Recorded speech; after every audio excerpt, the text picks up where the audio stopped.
పాల సముద్రంలో రైతులకి మంచిది కావాలని మేము గోడౌన్స్ కట్టినాం.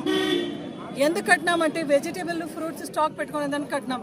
ఈరోజు సవితమ్మ అక్కడ మందు స్టాక్ చేయడానికి పాల సముద్రం స్టాక్ గోడౌన్ అంటే మొత్తం జిల్లాకు కూడా ఇక్కడ సరఫరా చేసే ఒక పరిశ్రమ ఆమె తెచ్చింది అని చాలా గర్వంగా ఆమె చెప్పుకోవచ్చు.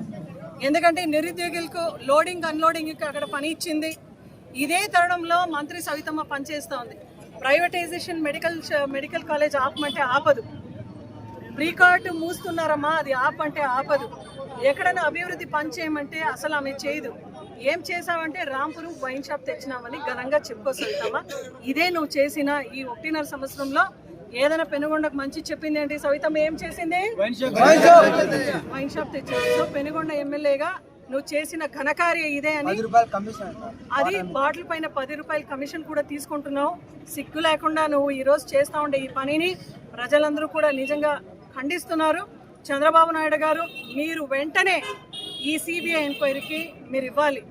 ఈ తంబాల్పల్లిలో కానీ అదేవిధంగా ఎక్కడెక్కడ ఏ ప్రాంతంలో కూడా కల్తీ మందు ఇబ్రాహీంపట్నం ఎన్టీఆర్ జిల్లాలో కూడా దొరికినాయో మీరు వెంటనే మీరు ఇస్తే ఎంక్వైరీకి, సిబిఐ ఎంక్వైరీకి ఇస్తే ఎవరెవరు ఎక్కడెక్కడ ఏమేమి చేస్తున్నారని తేలిపోతుంది.